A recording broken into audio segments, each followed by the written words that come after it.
Thank you, gentlemen. This is very profound testimony today, very helpful to us. There are members of this committee who are also going back and forth today to the Budget Committee hearing. We have a debt problem in this country.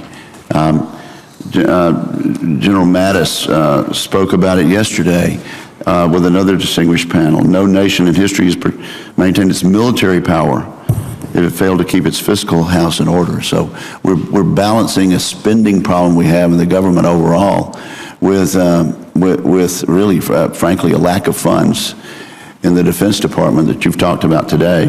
General Odierno, you said in your 40 years or so of service, this is the most uncertain time you've seen as a professional military person. Admiral Greenert, this is the fewest number of ships we've had since World War I, is that correct? That's correct, sir. And General Welsh, as an Air Force veteran myself, it's astonishing to hear that this is the smallest Air Force ever in the history of the United States, but you did say that. Since we were formed in 1947, yes, sir. Right. And General Dunford, in talking about sequestration, you say it's the funding levels and also it's the rules of sequestration. So I thought I would start with you and then we go back up the panel there. If we were able a little more easily and quickly to give you flexibility within the funding levels and some relief from the rules, to what extent would that help you in the short run or in the long run? Thanks, Senator, for that question. Just the funding caps alone would reduce our overall budget by about $4 to $5 billion a year from where we were in President Budget 12. And so that's for us about 18 to 20%. It would certainly be better if we didn't have the rules associated with sequestration. And what I can guarantee you, Senator, is whatever amount of money the Congress provides to the United States Marine Corps, we'll build the very best Marine Corps we can.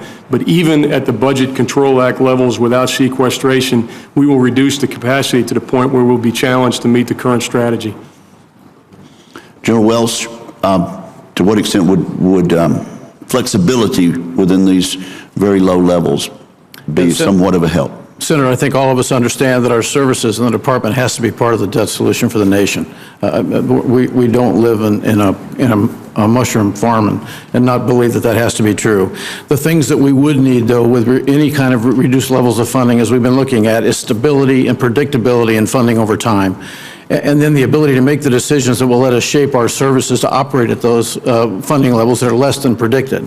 For the Air Force, if you look back to the 12 budget, which is where we kind of came out of and said, okay, we can execute this new strategic guidance, the 12 budget projected for FY16 was $21 billion more per year than we will have at BCA levels. $21 billion a year requires some very tough decisions to be made, some very hard and unpopular decisions to be made, but without the ability to make those decisions, we will continue to be stuck, not sure of where we're going in the future. The clock is ticking away on that predictability, isn't it, General? Yes, sir, it is. Admiral?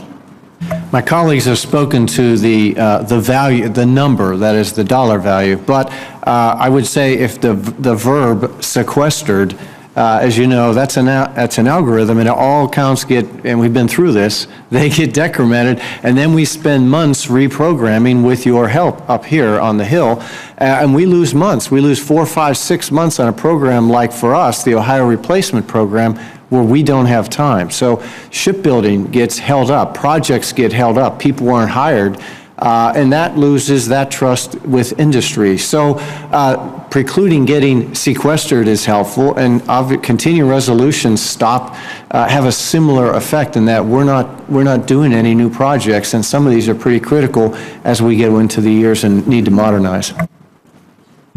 Senator, the first comment I would make is over the last 2 years, we've been given money above the level of sequestration, and in the Army, we're still only 33% ready. And so, yes, flexibility will give us the ability to manage insufficient funds in our department. but that's all it does. It allows us to better manage, because today we've had to extend all our aviation programs.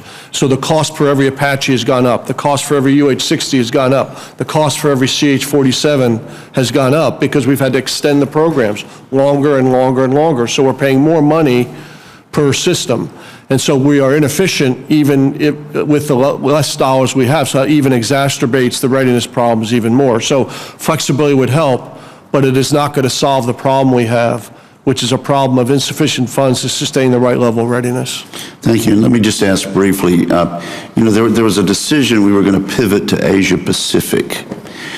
To what extent did the Joint Chiefs of Staff consulted on that? We've got Eastern Europe, we've got Russia, we still have the Middle East and everything going on there. Doesn't seem to have calmed down as some people thought. To what extent was this a Pentagon decision that we could even have a repivot to Asia Pacific and afford it? That was part of our discussions. We had numerous discussions with the White House and within the Pentagon when we did the Defense Strategic Guidance in 2012. So that was one of the the foundations of that strategy. So I would say, Senator, I felt we had a good discussion on what we call the rebalance to Asia Pacific. I would just comment, I agree with that. We had thorough discussions, and we thought the rise of China in 2012 was very important, and we had to be able to have the capability to respond potentially to that, and also the problems with North Korea and other problems in the Asia Pacific. And we made some assumptions about where we would be in the rest of the world. Those have not quite played out the way we thought with Iraq, ISIS, and specifically Russia and their increased aggression. The strategy is still good. We just have to recognize that there are some additional threats out there that we didn't expect, and that we're going to have to deal with those. And that increases the risk as we look at sequestration and other budget cuts. Thank you, gentlemen.